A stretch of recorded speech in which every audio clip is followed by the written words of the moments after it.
Tinham-lhe dito para esperar crueldade. Uma jovem enfermeira japonesa com pouco mais de 20 anos, sentada num banco de madeira dentro de um posto médico improvisado, com o uniforme rasgado e a manga ensanguentada. O ar cheirava a desinfetante e a lona úmida. À sua frente, um médico americano curvava-se cuidadosamente sobre o braço dela, enrolando uma ligadura branca e limpa com um cuidado deliberado. As suas mãos eram firmes, a sua voz calma, como se estivesse a tratar da sua própria irmã. Ela não conseguia compreender as palavras que ele proferia, mas compreendia o tom. Não era ódio nem triunfo, mas algo que ela não esperava de todo gentileza. À sua volta, outras mulheres estavam sentadas com tigelas fumegantes de guisado, comendo mais numa única refeição do que tinham comido em dias. Algumas receberam uniformes novos, lavados e dobrados, enquanto outras tiveram as suas feridas limpas. Não era o paraíso ainda não. Era confusão. Durante anos tinham-lhe ensinado que a captura era pior do que a morte. O Bushido, o antigo código do guerreiro, tinha se infiltrado desde os samurais até as veias dos soldados e auxiliares. Render-se era desonrar a família, os antepassados, o imperador.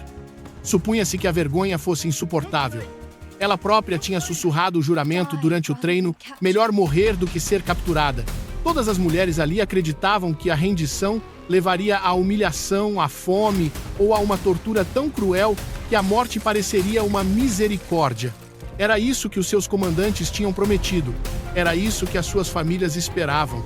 No entanto, agora nesta tenda, com o seu cheiro a café e pão, o mito começava a desmoronar-se. O choque entre a expectativa e a realidade era quase insuportável. Quando os americanos se aproximaram pela primeira vez, ela preparara-se para uma coronhada de espingarda, para risos de escárnio, para o olhar lascivo dos vencedores. Em vez disso, um ofereceu-lhe um cigarro, outro entregou-lhe um cantil com água. Quando o médico tocou no braço dela para examinar a ferida, ela estremeceu como se tivesse sido atingida, mas ele apenas franziu a testa, assentiu e continuou o seu trabalho. Ela deu por si a olhar para a ligadura tão limpa contra a sua pele ferida, e a perguntar-se se seria algum tipo de truque. A guerra que ela deixara para trás não tinha espaço para tais momentos. No Teatro do Pacífico, ela testemunhara soldados abandonados pelas suas próprias unidades, deixados a esvair-se em sangue porque estavam demasiado fracos para continuar a marchar. Vira rações divididas em lascas de arroz, por vezes esticadas com casca de árvore ou serradura. Vira oficiais esbofetearem subordinados por vacilarem de exaustão. Isto era disciplina, diziam-lhes. Isto era honra. O sofrimento era a moeda da lealdade. A misericórdia era fraqueza. Esse era o mundo que ela conhecia até agora. Os factos contam parte desta história. Entre 35 mil e 50 mil soldados japoneses e um número menor, mas ainda significativo, de mulheres seriam feitos prisioneiros antes do final da guerra, em agosto de 1945. A todos lhes tinha sido contada a mesma história, que o inimigo lhes retiraria a dignidade, sujeitando-os a torturas tão vis que o suicídio seria preferível. No entanto, o que encontraram foi muitas vezes o oposto. Os campos americanos, governados pela Convenção de Genebra, não eram construídos sobre a crueldade, mas sobre o procedimento, sobre a ideia de que um prisioneiro mantido vivo e bem tratado valia mais do que um brutalizado. Para os americanos, um cativo saudável era uma fonte de inteligência, de propaganda, de superioridade moral. Para os japoneses, a própria existência de tal tratamento era impensável, mas os números e os tratados não conseguem transmitir o que sentiu uma enfermeira de 20 anos ao receber sopa em vez de desprezo. Ela não provava carne há semanas. O caldo era rico, oleoso nos seus lábios, fumegante com vegetais cujos nomes ela esquecera. Quando engoliu, seu corpo estremeceu não apenas de fome, mas de descrença. Ao seu lado, outra mulher mais velha limpou a boca e chorou abertamente. Chorar por causa de um guisado podia parecer absurdo, até risível. No entanto, naquele momento, a comida não era apenas comida. Era a prova de que o inimigo as via como humanas. A ironia era aguda. Enquanto a propaganda japonesa insistia que o cativeiro americano significava degradação, ali estavam guardas que aprendiam os seus nomes médicos, que tratavam as suas feridas, cozinheiros e distribuíam pão como se alimentassem um camarada. Entretanto, os prisioneiros aliados nos campos japoneses enfrentavam rações de fome, jaulas de bambu e trabalho extenuante. 1 em cada 3 morreria. A comparação era avassaladora, quase grotesca. Um lado construía a sobrevivência na sua política prisional, o outro construía a morte. Ainda assim, a confiança não vinha facilmente. Algumas mulheres recusaram a comida de início, convencidas de que devia estar envenenada. Outras esconderam o chocolate que lhes foi dado, certas de que era um isco. A própria enfermeira hesitou quando o médico lhe ofereceu uma chávena de café com o vapor a subir como incenso. Ela nunca tinha provado antes. Quando finalmente bebeu, o amargor assustou a sua língua. Ela tossiu e o médico riu-se suavemente, abanando a cabeça como se estivesse divertido com a inocência dela. Aquele pequeno som humano, o riso de um inimigo, perfurou a sua armadura mais profundamente do que qualquer bala. O choque não foi apenas físico, mas cultural. Estas mulheres tinham sido criadas num sistema que as despia da individualidade. Eram auxiliares, funcionárias, peças da grande máquina de guerra. O seu conforto não importava. O seu sofrimento era prova de devoção. E, no entanto, aqui nas mãos dos seus supostos inimigos, eram tratadas como indivíduos. Uma cama significava que um corpo importava.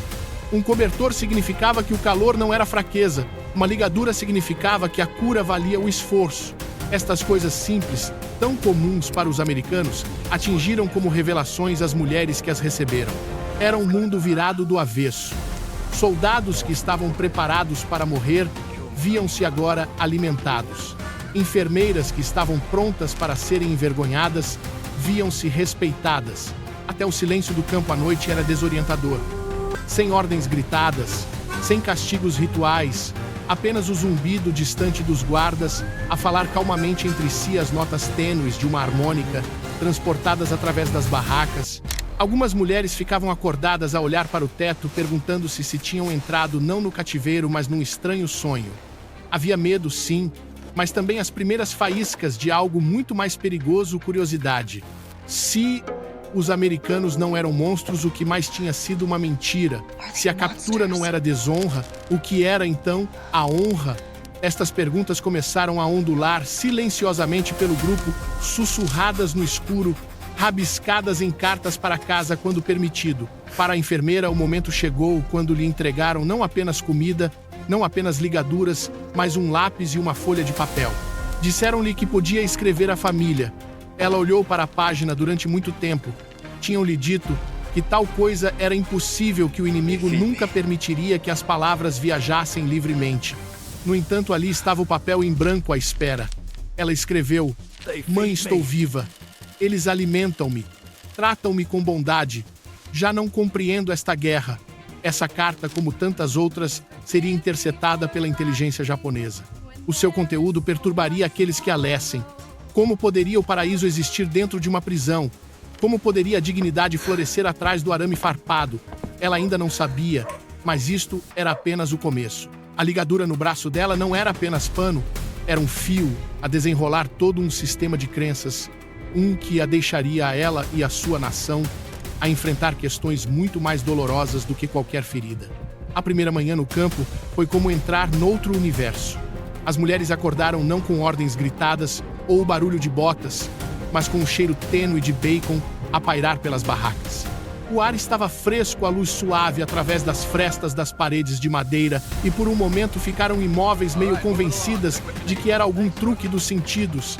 Depois veio a chamada para o pequeno almoço, não ladra com raiva, mas falada com uma rotina constante. Arrastaram-se incertas para a fila com passos hesitantes, como se esperassem que a qualquer momento a ilusão se desmoronasse. Em vez disso, entregaram-lhes tabuleiros carregados de ovos, pão e canecas fumegantes de café. Algumas mulheres olharam fixamente paralisadas. Uma sussurrou que devia ser um teste.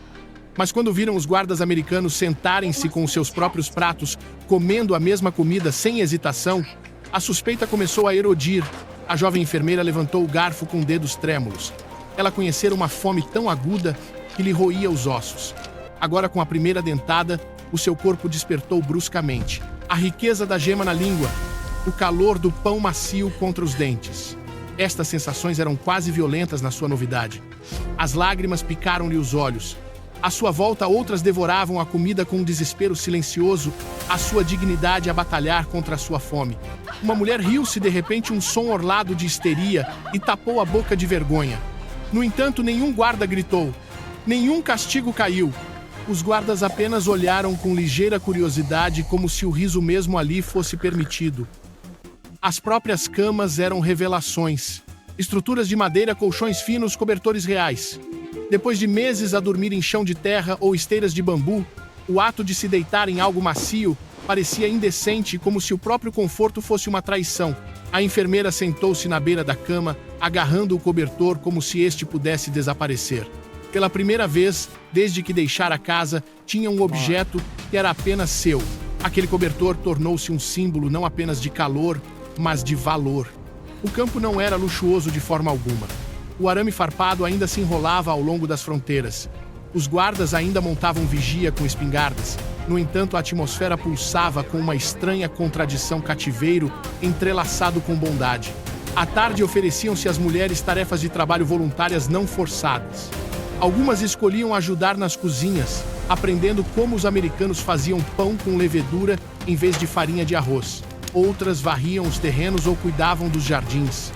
Um dia entregaram à enfermeira um pequeno pacote de sementes. E quando ela perguntou por que, o guarda gesticulou para um pedaço de terra e disse algo que ela não compreendeu, mas o significado era suficientemente claro: cultiva algo. Para uma mulher treinada para tratar feridas e administrar morfina, o pensamento de persuadir a vida a brotar do solo parecia estranho. No entanto, os seus dedos tremiam não de medo, mas com uma estranha excitação. As cartas foram outro espanto. Disseram aos prisioneiros que podiam escrever para casa. O ceticismo foi imediato. Certamente estas cartas nunca chegariam ao Japão. Mas quando lhes deram papel e lápis, as mulheres sentaram-se em silêncio a olhar para a folha em branco. Lentamente as palavras derramaram-se na página. Uma escreveu sobre as refeições, outra sobre o calor da sua cama, outra sobre as ligaduras mudadas pelos médicos americanos. As suas vozes, outrora silenciadas pelo peso do bushido, encontravam agora expressão na tinta. Essas cartas passariam mais tarde pelos sensores, acabando por aterrar nas mãos das autoridades japonesas, que deram por si a ler testemunhos que contradiziam diretamente a sua própria propaganda. À noite, havia tempo para recreação. Os guardas forneciam livros, alguns em inglês, outros traduzidos para um japonês simples. Havia também instrumentos musicais, harmônicas, até um piano num campo. Numa noite, a enfermeira sentou-se cá fora, enquanto uma colega prisioneira tocava uma melodia hesitante, as notas a pairar sobre o complexo. Ela fechou os olhos, ouvindo não canções de vitória ou marchas militares, mas algo terno, quase infantil. Era música apenas pela beleza. No seu mundo, a beleza tinha sido sempre suspeita, uma distração do dever. Aqui era permitida. A ironia era suficientemente espessa para se provar. Enquanto estas mulheres se ajustavam a 3 refeições por dia, as suas famílias no Japão sobreviviam com rações tão escassas que as crianças roíam casca de árvore para mitigar a fome. Os relatórios aliados estimavam que o civil japonês médio consumia menos de 200 calorias diárias em 1944. Entretanto, nos campos americanos, as prisioneiras ganhavam peso. As suas bochechas enchiam os seus corpos, recuperavam a força. O paradoxo era cruel. O cativeiro oferecia mais vida do que a liberdade tinha oferecido. De início, muitas das mulheres recuaram destes confortos, agarrando-se à noção de que aceitá-los era desonra. Algumas comiam com postura rígida, recusando-se a mostrar gratidão, outras escondiam comida nos bolsos, convencidas de que a bondade acabaria abruptamente. Mas com o tempo, a sobrevivência erodiu a ideologia. Um estômago cheio de ovos tinha mais poder de persuasão do que um panfleto de slogans. A própria enfermeira descobriu que a cada noite, ao puxar o cobertor para os ombros, a voz na sua cabeça que sussurrava, vergonha ficava mais silenciosa. No seu lugar surgia outro sussurro. Talvez eu mereça isto. No entanto, a dissonância roía-as. Como podiam os inimigos tratá-las melhor do que os seus próprios oficiais? Como podiam estranhos importar-se com feridas que os seus camaradas tinham ignorado? Uma mulher, outrora espancada pelo seu superior por desmaiar de febre, olhou para o braço onde um médico americano lhe tinha dado remédio. Ela não disse nada, mas no seu silêncio havia uma pergunta mais alta do que quaisquer palavras. Houve momentos de humor inesperado também. A primeira vez que ofereceram manteiga de amendoim às mulheres reinou a confusão. Uma mergulhou um dedo cauteloso na pasta castanha, cheirou e depois lambeu. A sua expressão contorceu-se como se tivesse sido traída e ela cuspiu-o perante o riso dos guardas. Outra tentou novamente e outra, até que, eventualmente, até a enfermeira deu por si a sorrir divertida com a estranha doçura pegajosa. Nesse riso havia uma fenda na muralha do medo. Os americanos, longe de serem algozes, pareciam companheiros quase divertidos nesta estranha experiência de cativeiro. Ainda assim, sob o calor jazia uma corrente mais profunda. Cada ato de bondade lascava as fundações daquilo em que estas mulheres acreditavam sobre honra e guerra.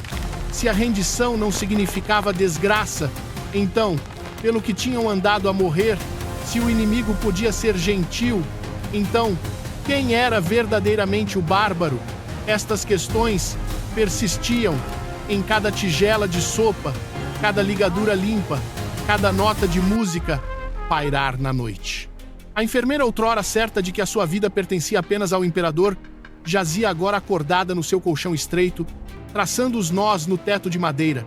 Pensava na sua mãe magra e faminta, numa casa sem combustível, nos seus irmãos a marchar em uniformes esfarrapados. Pensava no guisado, no riso, nas sementes à espera de serem plantadas.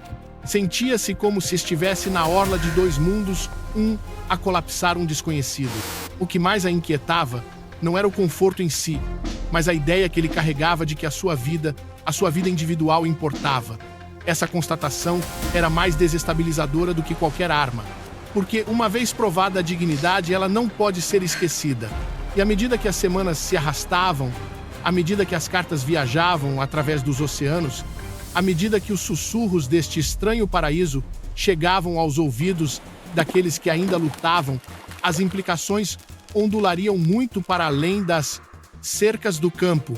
Os dias no cativeiro começaram a ganhar um ritmo constante e quase desarmante. A alvorada matinal, o pequeno almoço de ovos ou papas de aveia, depois horas que se estendiam amplas, com possibilidades que nenhuma das mulheres esperava. O arame farpado ainda estava lá, afiado contra o horizonte. No entanto, dentro dos seus limites, algo mais subtil desenrolava-se. Não era simplesmente sobrevivência. Era a lenta e silenciosa revolução da dignidade. A jovem enfermeira viu-se numa sala de aula numa tarde com um pedaço de giz pressionado na mão.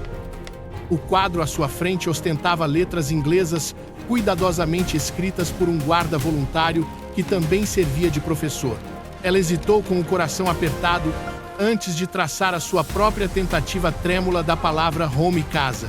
O guarda assentiu com encorajamento, o gesto simples, carregando um peso que ela não conseguia explicar. Nunca lhe tinham pedido para aprender para o seu próprio bem. A educação no seu mundo tinha sido sobre serviço, sobre afiar-se a si mesma numa ferramenta. Aqui a aprendizagem era oferecida como se ela importasse para além da sua utilidade. Aquela pequena palavra no quadro negro abriu uma porta que ela nunca soubera existir. As cartas do campo tornaram-se outro tipo de sala de aula. Quando escreveu A Mãe Lutou no início, as palavras eram forçadas, desajeitadas. O que podia ela confessar? Que estava bem alimentada enquanto a família passava fome, que os médicos americanos verificavam as suas feridas com mais cuidado do que os seus oficiais comandantes alguma vez tinham feito. Ela fixou-se em Elimeda, verdade simples. A comida era quente, as camas limpas, os guardas estranhamente gentis. Ela não compreendia, mas queria que a mãe soubesse que ela vivia. Semanas mais tarde, quando lhe chegaram sussurros de que tais cartas eram interceptadas e lidas por oficiais japoneses, ela perguntou-se: o que pensariam aqueles homens em Tóquio ao manusearem as palavras dela? Reconheceriam eles as fendas a espalhar-se na história que tinham tecido? A medicina tornou-se outro campo de batalha de perseção. Uma mulher atormentada por dores de dentes há anos foi levada a um dentista do campo. A cadeira era de metal frio, a lâmpada dura. Mas quando o americano se inclinou e falou suavemente, ela percebeu com um sobressalto que ele pretendia aliviar a sua dor. Momentos depois, o dente podre tinha desaparecido e pela primeira vez em anos ela sentiu alívio. Tocou no maxilar em descrença. Nenhum oficial do seu próprio exército a teria poupado a tal sofrimento. O ato não foi apenas médico, foi radical. A dor, percebeu ela, não era inevitável. Podia ser respondida com compaixão. Até a fé encontrou espaço dentro do campo. Algumas das mulheres montaram um pequeno santuário com pedras e restos de madeira, arranjando-o discretamente num canto. Esperavam que fosse deitado abaixo. No entanto, quando um guarda americano o viu, apenas assentiu e seguiu o caminho. A permissão foi surpreendente. Praticar a devoção sem escrutínio parecia como inalar depois de anos debaixo de água. Outras participaram em reuniões informais, onde um capelão cristão oferecia palavras de conforto não com força, mas com a estranha gentileza sem pressão que as deixava inquietas. A própria escolha era estranha. O Império tinha exigido adoração. Os americanos permitiam-na. A música também deslizou para suas vidas como alegria contrabandeada. Nas noites calmas, o som de uma harmônica pairava sobre o complexo, tocada por um guarda ou por vezes por uma prisioneira que tinha aprendido com ele. As notas eram desajeitadas, mas carregavam calor. A enfermeira sentava-se no seu beliche de olhos fechados, imaginando um mundo para além da guerra. A música tinha sido sempre sobre cerimônia ou comando. Aqui existia apenas pela beleza, um lembrete de que havia mais na vida do que ordens gritadas através de megafones. A cada dia o contraste aprofundava-se. Os prisioneiros aliados nos campos japoneses estavam a ser trabalhados até a exaustão em minas e selvas, os seus corpos a definhar os seus espíritos esmagados. Os relatórios estimavam que 1 em cada 3 morreria antes da libertação. No entanto, aqui as bochechas das mulheres japonesas enchiam a sua força, regressava o seu riso, reemergia. A dissonância era insuportável. Tinham-lhes dito que os americanos eram demônios, mas os demônios não forneciam kits de costura, nem livros, nem cobertores contra o frio. Cada bondade era um golpe contra a muralha do medo, e essa muralha estava a começar a desmoronar-se. A revolução não foi barulhenta. Veio em olhares, em confissões silenciosas na forma como as mulheres começaram a portar-se. A enfermeira notou que já não se curvava de vergonha quando os guardas passavam. Em vez disso, encontrava os olhos deles cautelosamente reconhecendo a humanidade através da divisão. Outra mulher que outrora escondera a sua comida começou a comer abertamente, deixando de temer que lhe a arrebatassem. Pequenas mudanças quase invisíveis, mas juntas, formavam algo monumental. Ainda assim, a vergonha persistia. Algumas mulheres sussurravam à noite que nunca poderiam encarar as suas famílias, que a rendição era imperdoável, independentemente de como fossem tratadas. Uma até considerou acabar com a vida dentro do campo tão pesado. Era o fardo da desonra. No entanto, foi outra prisioneira que a impediu, agarrando-lhe as mãos com força e sussurrando: "Se o inimigo valoriza as nossas vidas, por que não havemos nós de o fazer?" Essa pergunta pairou no ar, impossível de ignorar. Foi a semente da transformação, o valor descoberto através dos olhos de supostos inimigos. Os americanos, talvez sem saber, brandiam a bondade como uma arma mais potente do que qualquer espingarda. A inteligência fluía mais facilmente de lábios não quebrados pela tortura oferecida livremente por aquelas que sentiam uma dívida a pagar. Mas algo mais profundo estava em ação. Estas mulheres não estavam apenas a cooperar, estavam a despertar para a noção radical de que a dignidade não estava ligada à obediência ou à morte. Era um direito de nascença, algo que nenhum imperador ou general podia apagar. Uma noite, enquanto a chuva batia suavemente no telhado da barraca, a enfermeira segurou nas mãos um par de óculos recém-ajustados para os seus olhos. Ela colocou-os e o mundo ficou nítido. As linhas tornaram-se claras, as arestas distintas, os rostos visíveis, de formas que não eram há anos. Ela piscou para conter as lágrimas. O médico americano que lhes tinha entregado disse simplesmente: ninguém devia viver num borrão. Ela compreendeu o suficiente para captar o significado. Visão, sim, mas também clareza. Pela primeira vez, ela via não só o mundo, mas a si mesma com mais nitidez. Estas transformações não vieram sem custo. Rasgaram lealdades, abalaram fundações, o que significava servir um império que te esfomeava enquanto os teus inimigos te alimentavam. O que significava honrar um código que exigia a tua morte quando a própria vida oferecia uma misericórdia tão inesperada. Cada mulher lutou com estas questões sozinha, mas juntas formaram um coro silencioso de dúvida. A enfermeira voltava muitas vezes ao seu cobertor, à noite agarrando a ponta, lembrando-se do juramento que outrora fizera: melhor morrer do que render-se. Agora jazia viva, quente e alimentada, incerta se tinha traído o seu país ou se o seu país a tinha traído a ela. Essa incerteza tornou-se a verdadeira ferida mais profunda do que qualquer estilhaço mais difícil de sarar. E para além do campo, rumores começaram a espalhar-se pelos campos de batalha. Rumores de prisioneiros bem tratados, de mulheres a escrever cartas de dignidade preservada atrás das cercas. Soldados que outrora carregavam para batalhas sem esperança, hesitavam agora nem que fosse por um fôlego, perguntando-se se a captura poderia não ser o fim. Essa hesitação era perigosa não apenas para os exércitos do Império, mas para a sua própria alma. A enfermeira ainda não sabia o peso total do que estava a acontecer. Só sabia que quando se olhou ao espelho numa noite emprestado da enfermaria, viu mais do que uma prisioneira a olhar de volta. Viu um ser humano valioso e insubstituível vivo. E uma vez que essa constatação ganhou raízes, não havia volta a dar. O que ela não conseguia imaginar era como esta revolução silenciosa ecoaria muito para além das cercas, remodelando não só a sua própria vida, mas o curso de uma nação inteira ainda agarrada a mitos. A guerra não acabou com o estrondo da artilharia, mas com silêncio. Quando o anúncio chegou, as mulheres nos campos não aplaudiram. Ficaram sentadas atordoadas a olhar para o chão, incertas se deviam acreditar. O Japão rendera-se. O império que exigia que morressem em vez de serem capturadas tinha curvado a cabeça. O arame farpado ainda emoldurava a vista delas, mas o seu significado mudara. Já não as marcava como prisioneiras de uma guerra em curso, marcava-as como testemunhas do seu fim. A repatriação começou lentamente. Comboios, navios e comboios foram organizados para as devolver a uma pátria que não viam há anos. A jovem enfermeira embarcou num navio com destino a Yokohama, agarrando uma pequena trouxa de pertences que os americanos lhe tinham permitido guardar, um cobertor, um par de óculos e a carta que escrevera à mãe. O mar estendia-se infinitamente cinzento e vasto, e ela perguntava-se o que a esperava.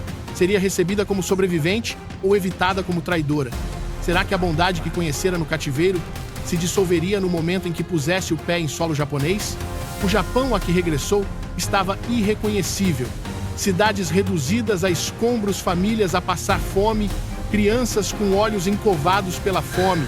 A sua casa desaparecera. A sua mãe estava mais magra do que ela conseguia suportar ver. A comida era escassa, o combustível ainda mais.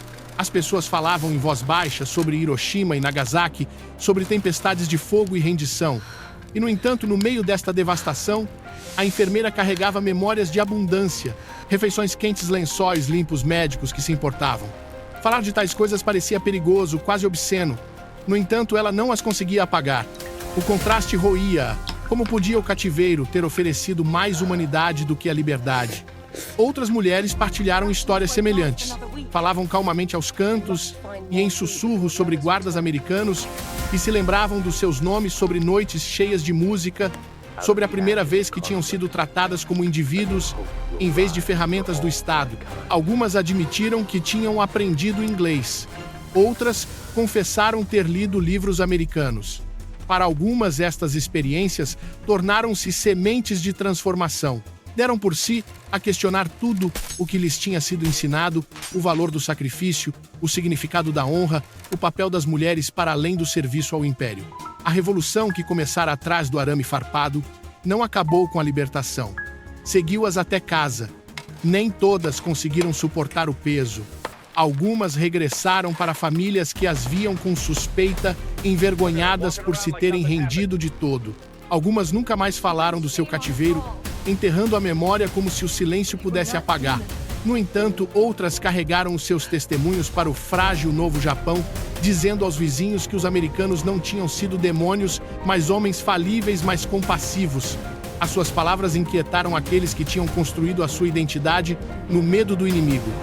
Para as forças de ocupação, estas vozes tornaram-se pontes inesperadas, prova de que a coexistência era possível. Oficiais de inteligência admitiram mais tarde que o tratamento humano dos prisioneiros tinha colhido recompensas muito para além das expectativas. A cooperação fluía naturalmente de pessoas que se sentiam respeitadas. Segredos militares eram partilhados não por medo, mas por um estranho sentido de dívida até gratidão. Alguns historiadores argumentaram que esta política pode ter encurtado a guerra em meses, salvando inúmeras vidas. Mas para as próprias mulheres, o verdadeiro legado não foi estratégico, foi pessoal. Tinham vislumbrado um mundo onde a dignidade não era ganha pelo sofrimento, mas dada livremente. Numa tarde, meses após o seu regresso, a enfermeira sentou-se com a mãe nas ruínas da sua casa. Coziam ervas daninhas para a sopa, o caldo ralo e amargo. A mãe perguntou suavemente sobre o campo, evitando olhar para o rosto da filha. A enfermeira hesitou, depois descreveu as refeições, as camas, as cartas. Falou dos óculos colocados no nariz por um médico americano, do momento em que viu claramente pela primeira vez em anos. A mãe chorou silenciosamente, não de vergonha, mas de alívio. Pelo menos sussurrou ela, alguém se lembrou de que eras humana. A ironia era insuportável. O Império tinha prometido glória e entregado fome. O inimigo não tinha prometido nada e entregado bondade. Era como se o próprio mundo tivesse virado do avesso. As mulheres que viveram este paradoxo nunca mais puderam ver a guerra da mesma maneira. Algumas tornaram-se defensoras da paz, as suas vozes pequenas, mas insistentes, numa sociedade a lutar para se reconstruir. Outras carregaram as suas memórias silenciosamente, deixando-as moldar a forma como criavam os filhos, ensinando-lhes que a compaixão podia ser mais forte do que a crueldade. Mesmo décadas depois, quando historiadores entrevistaram antigas prisioneiras, as suas palavras carregavam o mesmo espanto. Uma recordou: deram-me chocolate e eu não acreditei que fosse real. Pensei que devia ser um truque, mas depois vi o guarda comer o mesmo pedaço. Aquele momento mudou-me. Se o inimigo podia partilhar chocolate, o que mais poderia o mundo partilhar? Outra disse: aprendi inglês no campo. Ainda o falo. Às vezes sonho nele. Estes testemunhos frágeis, mas poderosos, formaram um mosaico de experiências que desafiavam as narrativas simples da propaganda. A revolução silenciosa da dignidade não derrubou governos, mas mudou vidas. Mostrou que mesmo na guerra mais sombria, a bondade podia fraturar a ideologia mais dura. A enfermeira que outrora acreditava que o seu único valor estava no serviço ao imperador, sabia agora o contrário. Tinha sido valorizada por estranhos, tinha sido tratada como se a sua dor importasse, como se a sua fome merecesse alívio, como se a sua visão merecesse clareza. Esse conhecimento era indelével. Não podia ser retirado. Os americanos podiam não ter tido a intenção de desencadear uma transformação. As suas políticas eram pragmáticas, enraizadas nas obrigações da Convenção de Genebra e no pensamento estratégico. No entanto, a consequência não intencional foi uma revelação de que o tratamento humano podia ganhar batalhas que nenhuma bomba alguma vez poderia. O comando do Império tinha exigido a morte antes da desonra. Os americanos tinham mostrado que a vida preservada com dignidade podia ser mais poderosa. A enfermeira carregou estas verdades silenciosamente, mas elas coloriram tudo. Quando caminhava pelas ruas em ruínas, quando via soldados da ocupação distribuir rações às crianças, quando segurava a mão da mãe à noite, lembrava-se do campo não como uma prisão, mas como um estranho e paradoxal paraíso. Não um paraíso de luxo, mas um paraíso de humanidade, de descobrir valor onde menos esperava. E assim a história destas mulheres não termina no arame farpado. Perdura no silêncio das suas memórias, nas mudanças subtis que trouxeram às suas famílias, o testemunho que deixaram para trás. Perdura nos simples objetos que levaram para casa, óculos, cartas, cobertores que se tornaram símbolos de uma verdade maior do que a guerra. Pois no final, o maior choque não foi que os americanos as tivessem tratado com bondade.